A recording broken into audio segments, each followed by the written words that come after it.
teknik konseling ego ini berbeda sekali dengan teknik konseling realita. Walaupun mirip, tetapi isinya berbeda. Kalau di video kemarin itu ada membahas kebutuhan, perilaku yang digunakan untuk mencapai kebutuhan, lalu ada evaluasi perilakunya supaya mencapai kebutuhan ini tercapai apa enggak. Terus sampai ada cari alternatif lain. Itu sebenarnya masuk dalam konseling ego banget. Jadi konseling realita banget, bukan konseling ego. Kalau dalam konseling ego ini dalam intinya di sini itu ada transference, mengemukakan perasaan, kemudian ada bebas, menyatakan ambiguitas, artinya bebas, konselingnya bebas untuk menyatakan bagaimana dirinya tanpa takut dinilai oleh konselor. Dan ada diagnosis. Jadi dalam konseling ego itu ada diagnosis. Yang pertama ini bagaimana masalah konselingnya, bagaimana perasaannya, lalu bagaimana cita-citanya, lalu hambatan dalam mencapai cita-citanya itu ada apa enggak gitu, ada hambatan apa, dan bagaimana perilakunya dalam menghadapi hambatannya. Kemudian perilakunya ini dianalisis, sebab masalahnya ini karena masalah perilakunya saat itu saja atau karena kebiasaannya yang salah. Lalu konselor memberitahu bahwa tujuan konseling di sini ini kita perlu mengubah perilaku supaya masalah bisa selesai. Kalau misalnya perilaku nggak mau diubah, ya masalah nggak bisa selesai, seperti itu.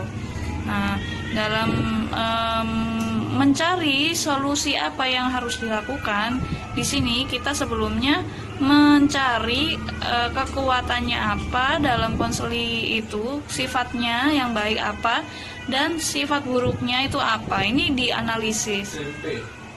Setelah dianalisis, didiagnosa, nah ini masing-masing ini direfleksikan. Masalahnya ini direfleksikan, dirangkum lagi, disangkut pautnya ini dinyatakan, disampaikan pada konseli, kemudian kasih waktu konseli untuk berpikir. Nah, lalu baru setelah konseli tahu letak masalahnya, baru kita bisa bahas solusi yang harus dilakukan apa supaya egonya itu menjadi berfungsi lagi, atau istilahnya supaya kesadarannya yang tadinya itu alam bawah sadarnya kuat itu supaya balik lagi, jadi fungsi akalnya berfungsi lagi gitu. Nanti kemudian dikasih latihan tugas di rumah.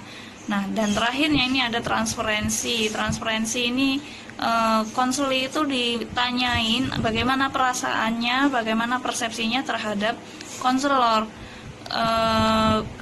Ini transferensi itu artinya kalau misalnya konseli ada berpikiran tentang konselor, kok saya nggak nyaman atau saya nyaman gitu tentang konselornya, ini bisa disampaikan.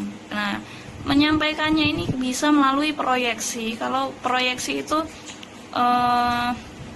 istilahnya, kalau kita bayangkan kalau proyektor itu kan dari laptop ditampilkan ke slide kelas gitu ya, itu jadi kelihatan semua kelas. Jadi artinya proyeksi itu, kalau istilahnya dalam proyektor misalnya ya, analoginya itu menampilkan apa yang dipikirkan oleh konseli. Nah, tapi proyeksinya itu bisa kepada orang lain, maksudnya bisa ditampilkan seolah-olah itu orang lain, tapi padahal dirinya sendiri. Misalnya dia cerita kalau dia nggak suka terhadap sesuatu. Saya nggak suka Bu sama orang yang suka mutus omongan, teman saya yang suka memotong pembicaraan misalnya. Padahal sebenarnya itu buat konselornya, dia nggak suka buat konselornya. Atau misalnya dia malu untuk menyatakan kalau dia sebenarnya punya keburukan. Jadi dia cerita, misalnya saya punya temen saya itu sukanya mencuri gitu. Nah, teman saya ini ketahuan gini-gini. Padahal sebenarnya maksudnya dia sendiri yang cerita tentang dirinya gitu. Atau misalnya saya punya teman yang suka tapi ditolak gitu ya, itu padahal dia sendiri yang cerita gitu. Nah, lalu konselor melakukan ketika konseli transferensi, ini balik lagi ke transferensi tadi ya, transferensi yang tentang apa?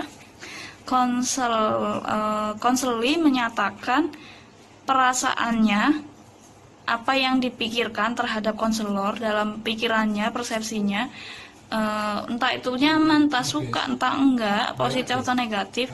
Konselor melakukan kontratransferensi dalam dirinya sendiri. Jadi kontratransferensi ini artinya kalau transferensi ini kan perasaannya konseli ke konselor. Kontratransferensi itu perasaan balasan dari konselor kepada konseli, dibales, tapi cukup di dalam hati, dan itu kalau bisa dihambat, ditekan supaya tidak sampai perasaan konselor kepada konseli itu mempengaruhi konseling, jadi nggak profesional. Misalnya konselornya suka terlalu memikirkan konseli, terlalu empati, atau punya perasaan khusus yang akhirnya jadi nggak profesional gitu. Nah, ini harus dihambat supaya tetap dalam konteks ini konseli dan konselor. Atau juga bisa misalnya konselornya nggak suka sama konselinya, punya penilaian buruk. Nah, ini putus gitu. Saya nggak boleh menilai ini konseli buruk. Nah, ini efeknya jadinya nggak bisa fokus pada pemecahan masalah. Nah, harapannya supaya konselor ini netral.